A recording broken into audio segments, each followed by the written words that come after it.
मैं Rinku Kumar KPS second history में आपका फिर से अभिनंदन करता हूँ। मैं वीडियो एक लेकर आया हूँ जो आपके नया एक चैप्टर मैंने चालू करा है जो इस प्रकार है मध्यकालीन भारत का इतिहास। और उसमें जो पहला प्रथम वीडियो है वो है इस्लाम का उदय। इस्लाम का उदय कब हुआ और किसने किया, इसके प्रबंधक कौन थे, जिसको इसके संस्थापक कौन थे।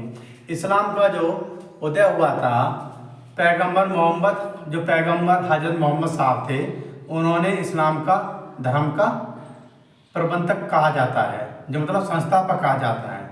जो इस्लाम जो पैगंबर हजरत मोहम्मद साहब का जन्म हुआ था 570 ईस्वी में हुआ था। स्थान था आपका मक्का में इनका जन्म हुआ और इनकी जो मृत्यु हुई थी वो 8 जून 632 ईस्वी में। ये कहाँ पे हुई थी? ये मदीना में।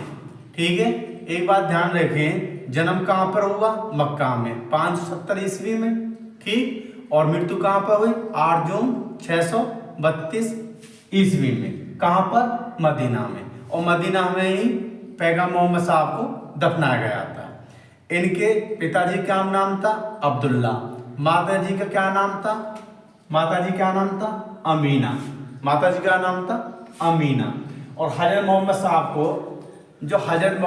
को जो ज्ञान की जो प्राप्ति हुई थी वो 610 ईस्वी में मक्का के पास एक हीरा नाम की गुफा में ज्ञान की प्राप्ति हुई थी। कहाँ पर? ये क्वेश्चन पूछा जाता है कि कहाँ पर ज्ञान की प्राप्ति हुई थी, तो वो हीरा नाम की एक गुफा थी 610 ईस्वी में मक्का में। वहाँ पर हजरत मोहम्मद साहब को ज्ञान की प्राप्ति हुई।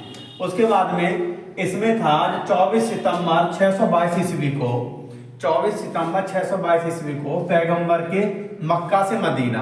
क्योंकि ऐसा होता है जब किसी का भी एक धर्म का या किसी का भी एक आंदोलन चलता है तो उस पर सबसे ज्यादा ऑप्शन उठता है उस क्रांतिकारी पर। ऐसे ही इन पर जो पैगंबर मोहम्मद साहब थे 24 सितंबर 622 ईस्वी को पैगंबर के मक्का से मदीना यात्रा इस्लाम जगत में जो मक्का से कहाँ पर गई है? मदीना। क्योंकि मक्का में इनका कोई विरोध हुआ और उसके बाद में ये इन्होंने क्या प्लान बनाया कि मक्का से मदीना जाने के लिए जो यात्रा इस्लाम जगत में की थी, उसमें इस्लाम जगत में उसको क्या बोलते हैं? मुस्लिम सम्मत या हिजरी सम्मत के नाम से जाना जाता है।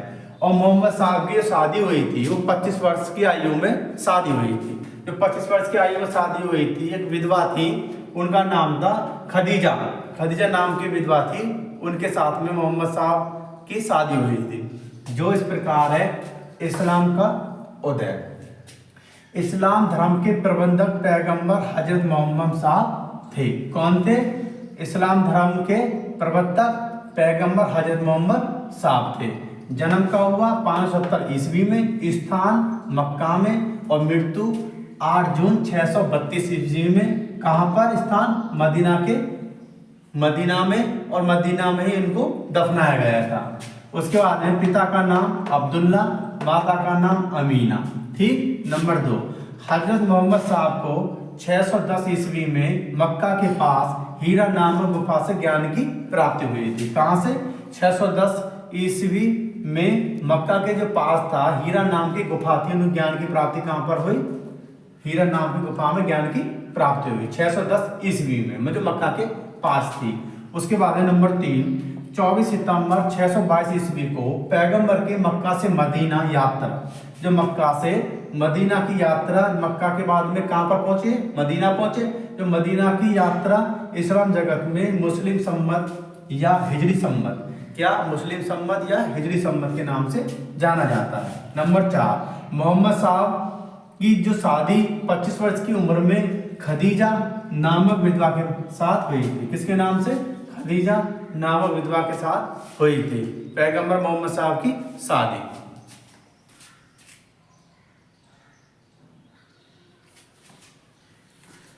और नंबर 5 है इनकी पुत्री का नाम। इनकी जो पुत्री थी फातिमा, क्योंकि इनका कोई लड़का नहीं था, इनकी एक पुत्री थी जिसका नाम था फातिमा।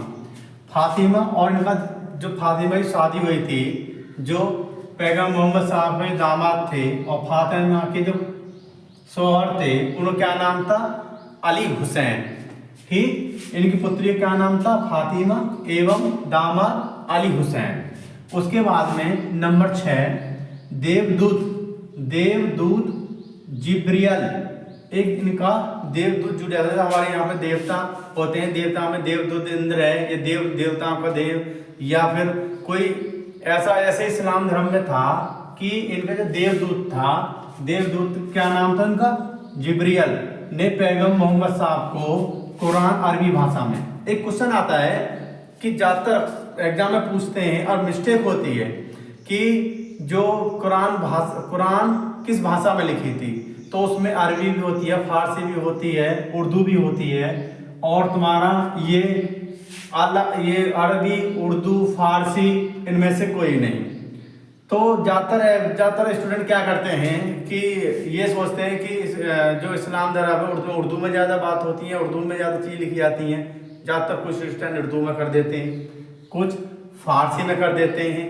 मतलब ज़्यादातर जो एक बायोडाटा जो बनता है इस एग्जाम में के बाद में, जो ये क्वेश्चन के बाद में ऐसा होता है कि ये 40-50% तक ही पहुंच पाता है इसका, जो 40-50% तक ही बच्चे इसको जो करते हैं, जिन्होंने ये क्वेश्चन पढ़ रखा है कि जो कुरान भाषा थी वो अरबी भाषा में लिखी गई थी, तो वही क्वेश्चन कर पाते हैं। ज़्यादातर उर्दू या फारसी में करते हैं। देखें, चलो कोई बात नहीं, वो मैंने बीच में बता दिया था जो एग्जाम के आता रहता है। देवदूत जिब्रियल ने पैगम्बर मोहम्मद साहब को कुरान अरबी भाषा में संप्रेषित की।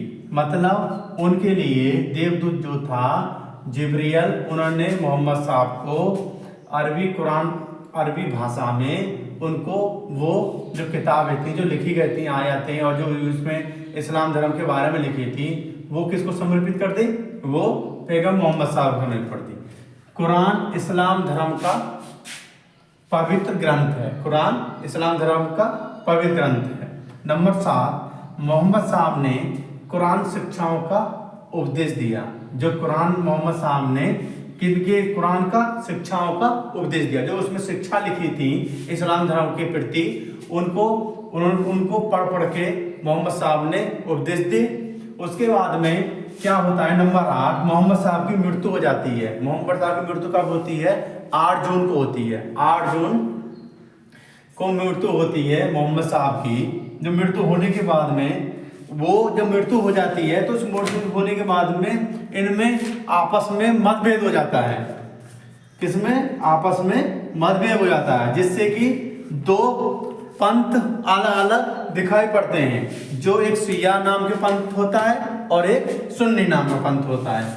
किस किस का नाम है, शिया और सुन्नी पंथ। शिया और सुन्नी पंथ के बाद में, शिया सुन्नी पंथ के बाद में 2 धर्म अलग हो जाते हैं। अब कब होते हैं, जो हजरत मोहम्मद साहब की मृत्यु हो जाती है। इनकी जो मृत्यु हुई थी हजरत मोहम्मद साहब की 8 जून 622 ईस्वी को। कब हुई थी, 8 जून 622 को, क्योंकि इनका जन्म हुआ 570 ईस्वी में, कहाँ पे, मक्का में, और इनकी मृत्यु हुई थी 8 जून 622 ईस्वी को मदीना में, और मदीना में इनको दफनाया गया था। तो उनके मृत्यु के बाद में ये दो पंथों में बढ़ जाता है। इस मोहम्मद साहब की मृत्यु के बाद इस्लाम धर्म किस बढ़ जाता है, 2 पंथों में। एक का नाम रहता है सुन्नी और दूसरा नाम रहता है शिया। शिया और सुन्नी नामक 2 पंथों में विभाजित हो जाता है। इसमें सुन्नी किसको कहते हैं और शिया किसको कहते हैं। सुन्नी उसे कहते हैं जो सुन्ना में विश्वास करते थे, मतलब जो सुन्ने में विश्वास करते थे उसको सुन्नी कहा जाता था। जैसे हम आपके लिए बता रहे हैं तो आप हमारे सुनने के बाद में जब विश्वास करेंगे, तो ऐसे ही जो सुन्नी जो पंथ था वो क्या था कि जो सुन्ना में विश्वास करते हैं वो सुन्नी कहलाते थे। जो सुन्ना मोहम्मद साहब के कथनों तथा कार्यों का विवरण था। क्या था, मोहम्मद साहब के जो कथन थे और उनके कार्य का विवरण था, उनको सुनकर जो सुन्नी पंथ हुआ था वो सुन्नी कहलाए। और उसके बाद में शिया नाम के जो कहलाए, तो शिया नाम के जो अली हुसैन था, मैं आगे बता रहा हूँ और वीडियो को पूरा देखना। ये आज इस्लाम का जो उदय हुआ है, इस्लाम का मतलब इसका पूरा बायोडाटा मैं बता दूंगा आपको। वीडियो तो लंबी हो जाएगी पर पूरा देखना। अब जो क्वेश्चन में बताऊंगा,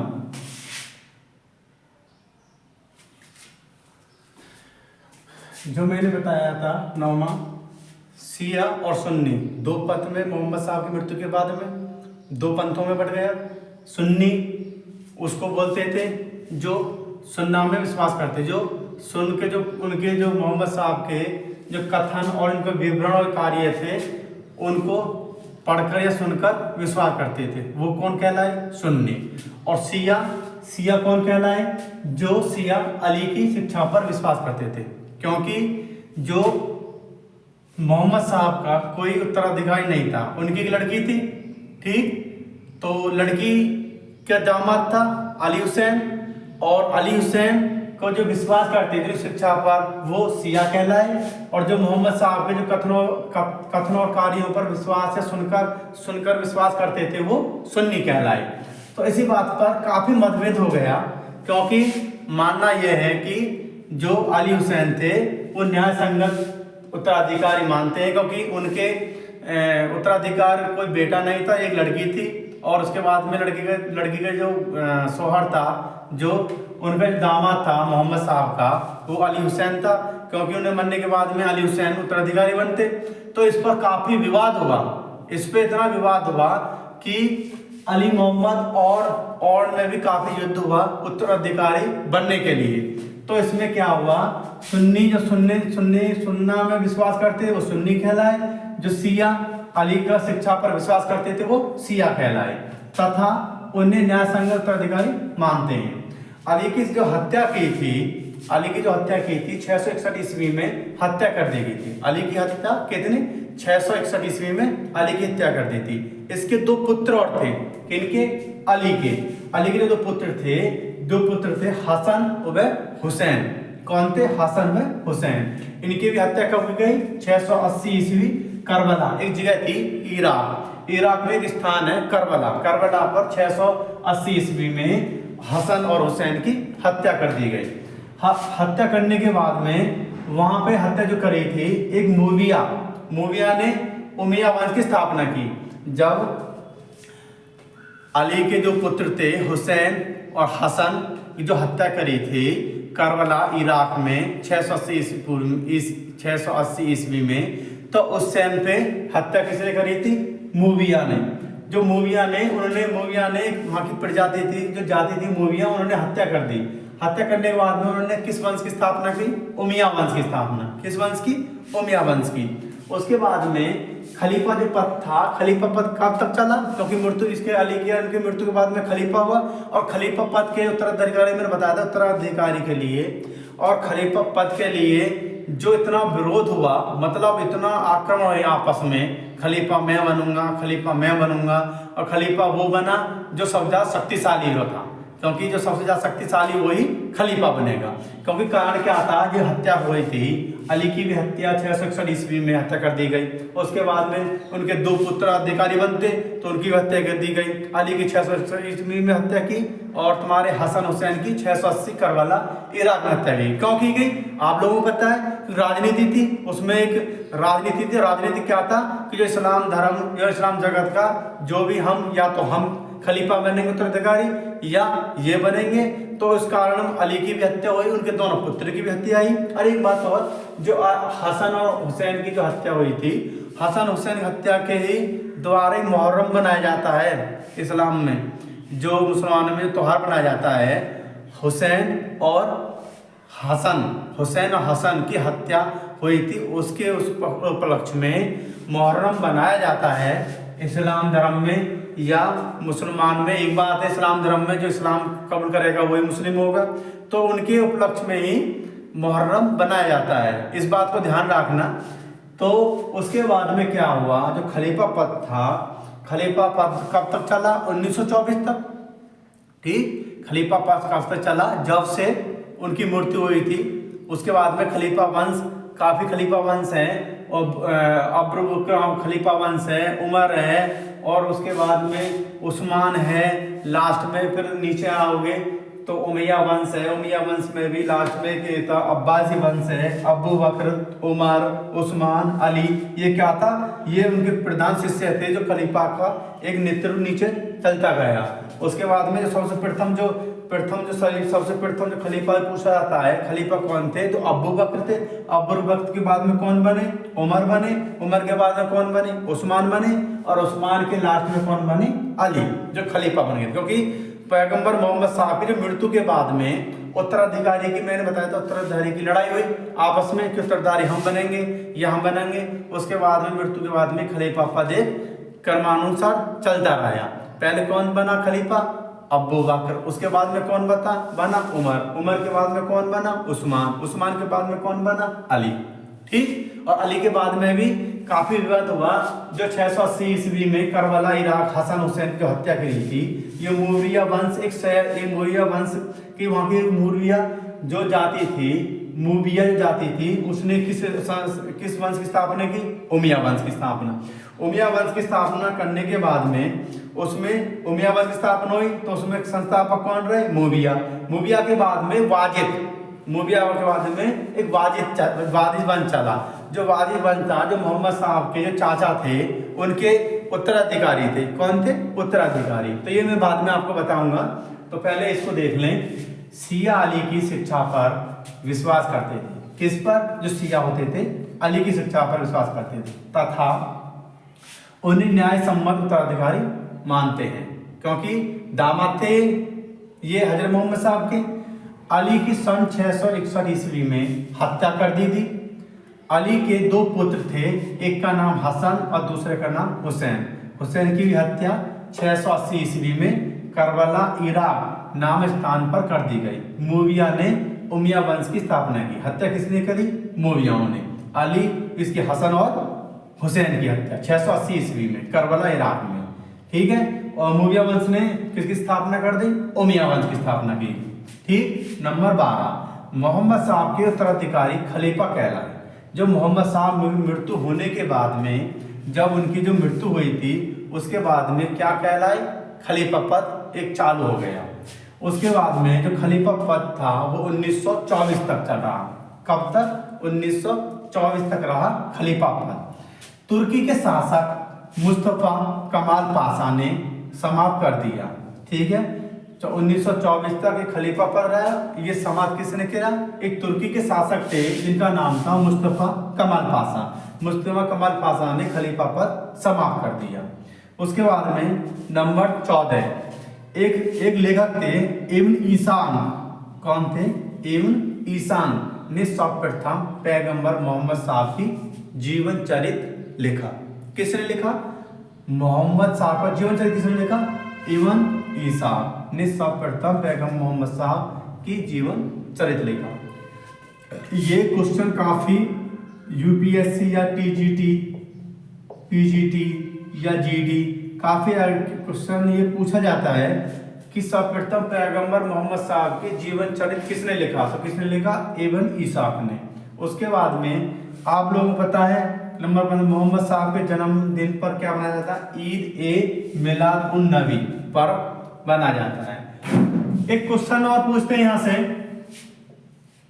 अली की किस सन में मृत्यु हुई। ठीक। अली की किस सन में मृत्यु हुई, तो अली किस सन में, 661 ईस्वी में। ठीक है। मृत्यु मतलब हत्या कर दी गई 661 में। उसके बाद में इनके दो पुत्रों का नाम भी पूछा जाता है। एक पुत्र का नाम हसन और दूसरे पुत्र का नाम हुसैन। इनकी भी हत्या हुई। ठीक। और कारण क्या था, उत्तराधिकारी मतलब खलीफा बनना। तो इनकी हत्या किसने करी, मूविया, एक मूविया जाति थी उस टाइम, उन्होंने हत्या करी 680 ईस्वी में। कहां पर, करबला में। जगह पूछ जाती है, करबला में। इराक भी दे देगा ऑप्शन, करबला भी दे देगा ऑप्शन, और अफगानिस्तान भी, पाकिस्तान भी ये ऑप्शन दे देगा। तो उसमें इराक में जगह है करबला। करबला में 680 ईस्वी में हसन हुसैन की हत्या की, और हत्या जो करी थी मूविया ने। और इसकी मूविया ने किस वंश की स्थापना करी, उमिया वंश की। ठीक। और एक बात और, जो हसन और हुसैन जो हत्या हुई थी, उस हत्या के उपलक्ष्य में पर्व बनाया जाता है मुहर्रम। इनकी याद में ही जो मुस्लिम जो बनाते हैं वो मुहर्रम इनके याद में बनाते हैं, हसन और हुसैन के में। उसके बाद में पूछता है कि खलीफा पद कब तक रहा। तो कब तक रहा खलीफा पद, 1924 तक। और खलीफा पद पर क्वेश्चन पूछते हैं कि खलीफा पद कब समाप्त कर दिया तो खलीफा खुद 1924 के बाद में किसने करा? एक तुर्की का शासक था मुस्तफा कमाल पाशा। मुस्तफा कमाल पाशा ने 1924 के बाद में एक खलीफा पद समाप्त कर दिया। फिर उसके बाद में शिया किसे कहते हैं? शिया एक सिंपल सी भाषा में और बता रहा हूँ मैं। शिया जो अली के शिक्षा पर विश्वास करते थे वो शिया कहते हैं। जो मोहम्मद साहब के कार्य और जो विवरण थे उनके उन पर विश्वास करते, सुन्नी पर विश्वास करते तो उसे सुन्नी कहते हैं। ठीक, ये न्याय संगत के उत्तराधिकारी हो गए थे। उसके बाद में आप लोगों को पता ही है। और आगे वीडियो में बता रहा हूँ कलमा किसे कहते हैं और आपका कुरान क्या है, कलमा किसे कहते हैं, ज़कात किसे कहते हैं, ये मैं आपको अभी बताता हूँ डिटेल में।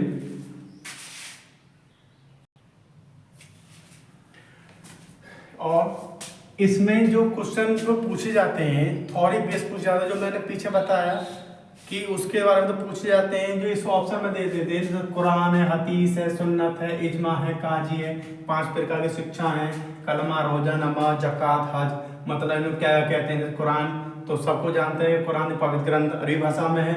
हदीस क्या बोलते थे? इसमें जो पैगंबर साहब के जो संदेश थे उसको क्या बोलते हैं? हदीस। तो ऑप्शन में दे देगा कि हदीस क्या है, तो उसमें ये ऑप्शन दे देगा इसमें पैगंबर साहब के संदेश हैं।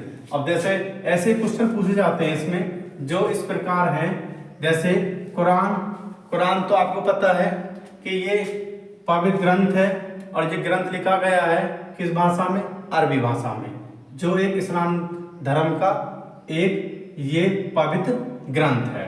उसके बाद में हदीस क्या है?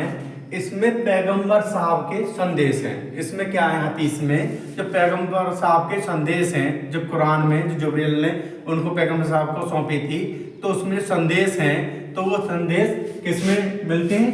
हदीस में। उसके बाद में सुन्नत क्या है? सुन्नत पैगंबर साहब की जीवन शैली एवं कार्य है। सुन्नत में क्या विवरण दिया है इनका मोहम्मद हज़रत साहब का? जैसे हदीस में क्या विवरण दिया है? पैगंबर साहब के संदेश दिए गए, इसमें विवरण दिया गया हदीस में पैगंबर मोहम्मद साहब का।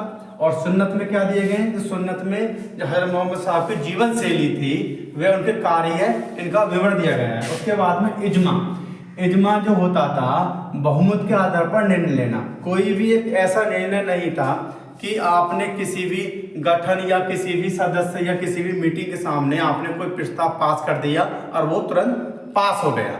वो जब तक पास नहीं होता था, इजमा जब तक पास नहीं होता था, जब तक पूरे संगठन का बहुमत प्राप्त न हो जाए। जब बहुमत प्राप्त हो जाता था तो उसके बाद में ये पारित होता था। मतलब एक सिंपल सी भाषा में इजमा एक ऐसा आधार बना हुआ था उस टाइम पे बहुमत के आधार पर निर्णय लेना। कोई भी या एक सदस्य नहीं ले सकता था निर्णय, या 2 सदस्य नहीं ले सकते थे। जितने भी सदस्य उस गठन में होते थे, समिति में होते थे। एक सिंपल सी भाषा में जैसे गांव में पंचायत होती है तो 15-20 आदमी, 30 आदमी, 40 आदमी, 50 आदमी, 100 आदमी बैठते हैं। ठीक, उसमें 4, 5, 10 मुख्य सदस्य बनाए जाते हैं। तो उसमें पहले मुख्य सदस्य के सामने कोई राय दी जाती है या राय ली जाती है। जब सबका सहमति होती है, पूछ के तो होता है निर्णय, जब सबकी सहमति होती है, सहमति होने के बाद में जब मतलब बहुमत होने के आधार पर निर्णय लेते हैं, इसमें इजमा में।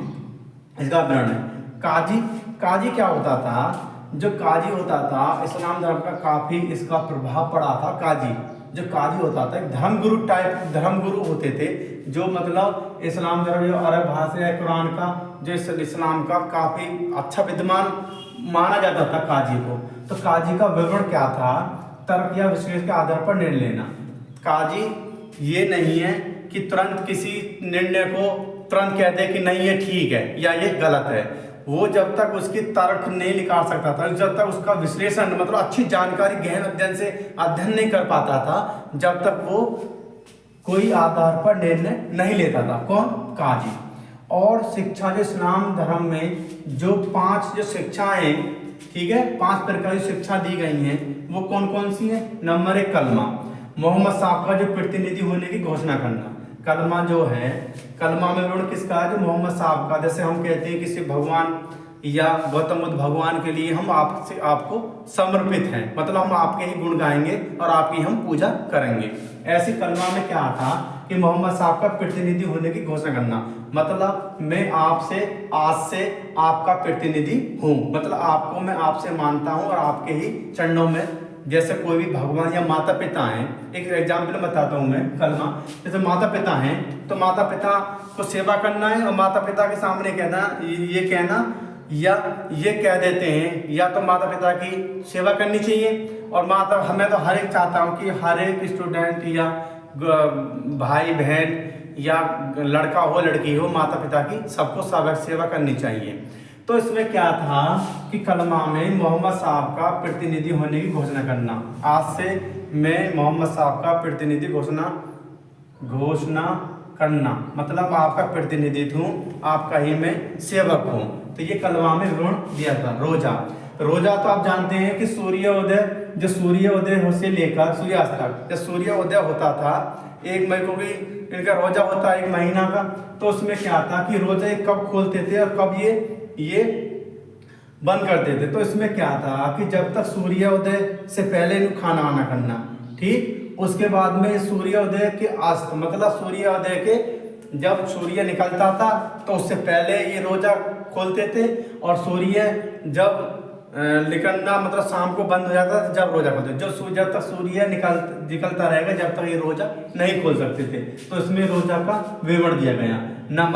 नमाज क्या अर्थ था कि प्रतिदिन 5 बार नमाज पढ़ना, सुबह से शाम तक, मतलब 5 बार पढ़ लो कभी भी। यदि आप किसी कारणवश या कोई प्रॉब्लम है या नई हर एक किसी स्थिति ऐसी होती है सोशल नेटवर्क, सोशल सामाजिक में, जो किसी कारणवश नहीं पूरी पाती है, कोई सी भी धर्म में, मैं सभी एक धर्म को नहीं कह रहा, कोई सी भी धर्म में ऐसा है कि कभी हो कभी हो नाम ले सकते हैं भगवान का।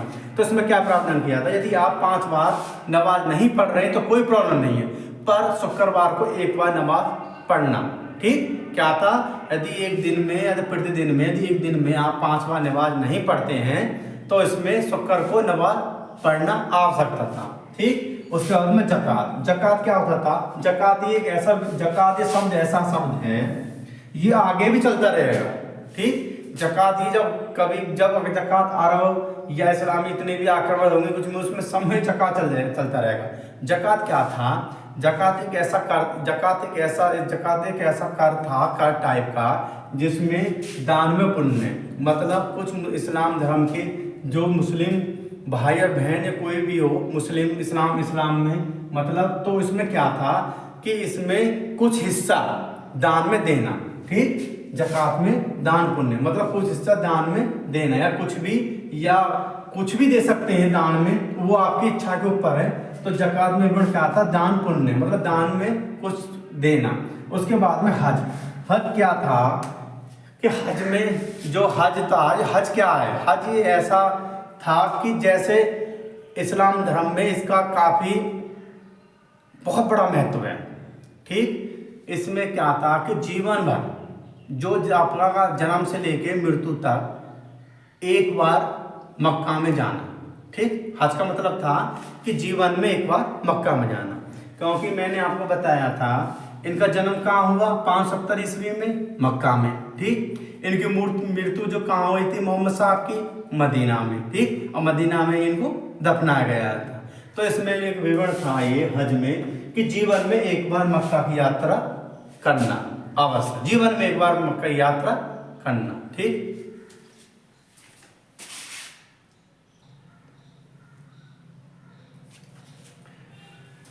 इसमें हिजरत क्या था, हिजरत था एक स्थान से दूसरा स्थान, जैसे धर्म का प्रचार करने के लिए या अपने अनुयायी होते थे, या एक आम आदमी भी जा सकता था, जैसे एक स्थान से दूसरे स्थान, उसको क्या बोलते थे, हिजरत। और हिजरी संवत आप जानते हैं, हिजरी संवत कब से, 622 ईस्वी से प्रारंभ हुआ था। अब क्या आता है, जब 8 जून 632 ईस्वी में मोहम्मद साहब की जब मृत्यु हुई थी, तो मृत्यु होने के बाद में एक अनुयायी खलीफा कहलाए, मृत्यु के बाद में मोहम्मद की मृत्यु के बाद में कहलाए खलीफा। जो खलीफा था, जो प्रथम जो शिष्य थे कौन थे, अबू बकर। इनका जो काल था 632 ईस्वी से 634 ईस्वी तक, ठीक है। खलीफा, प्रथम खलीफा कौन थे? अबू बकर। उसके बाद में अबू बकर के बाद में फिर बने उमर, ठीक। उमर कब तक रहे थे खलीफा? 634 ईस्वी से 644 ईस्वी। उसके बाद में फिर कौन खलीफा बने? उस्मानी। उस्मानी कब थे? 644 ईस्वी से 656 ईस्वी तक। उसके बाद में फिर अली, जो हजरत मोहम्मद साहब के दामाद थे, अली। अली कब तक रहे? 656 से 662 ईस्वी तक, क्योंकि 661 में इनकी मृत्यु हो गई थी, तो ये 661 में मृत्यु हो गई, तो 662 तक, 61-62 तक ये रहे। इनके दो पुत्र थे जो मैंने बताया, हुसैन और हसन, दोनों की हत्या कर दी गई। करके मुविया ने उमिया वंश का स्थापना की। इन्हीं की मृत्यु पर मुहर्रम त्योहार बना जाता है। मुविया, इनकी दोनों की हत्या करके मुविया ने उमिया वंश की स्थापना की, और इनकी मृत्यु के बाद में उनकी याद में क्या त्योहार बनाया था? मुहर्रम त्योहार बनाया जाता है। उसके बाद में और उमिया वंश आ गया। उमिया वंश में मुविया, जो मैंने ये बताया था, हुसैन और हसन की हत्या कर दी थी। उसके बाद में क्या आता है? वाजिद। इसी के समय अरबों का, इसी के समय जो वाजिद था, जो वाजिद खलीफा था, जो वाजिद उस टाइम पे शासक था, तो इसी के समय अरबों को भारत में प्रथम सफलता सिंध पर मिली थी। उसी समय किसका, कौन था? वाजिद। वाजिद के समय ही अरबों पर जब भारत का आक्रमण सिंध पर करा, तो इसी के समय पर सिंध पर विजय प्राप्त की थी। किसने? अरबों ने। उसके बाद में वाजिद के बाद में आता है अब्बासी वंश, जो लास्ट वंश था। कौन? अब्बासी वंश। अब्बासी वंश कौन था? जो पैगंबर मोहम्मद साहब के चाचा के वंशज थे। कौन थे? पैगंबर मोहम्मद साहब थे, उनके चाचा के वंश थे। कौन? अब्बासी वंश। अब्बासी वंश होने के बाद में इनके जो मुख्य जो राजधानी थी, कौन सी राजधानी थी? इनकी राजधानी थी मदीना, कूफा और तस्मीक और बगदाद। जो बगदाद की जो राजधानी थी, जो बगदाद की राजधानी किसकी राजधानी थी? तुम्हारी अब्बासी वंश की राजधानी थी, बगदाद। इसकी राजधानी कौन कौन सी थी? यहाँ पर लिख दे रहा हूं मैं। राजधानी मतलब इसकी इस्लाम की प्रमुख केंद्रीय राजधानी,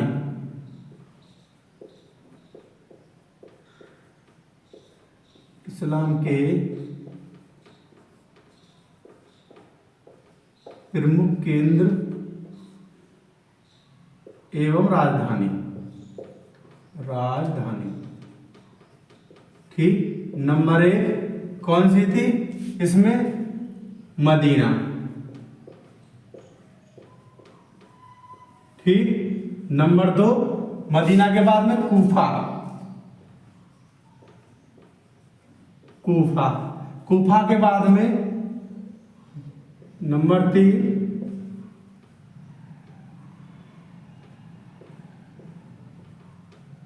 दशमिक, ठीक। नंबर 3 दशमिक, और चौथी थी तुम्हारी बगदाद।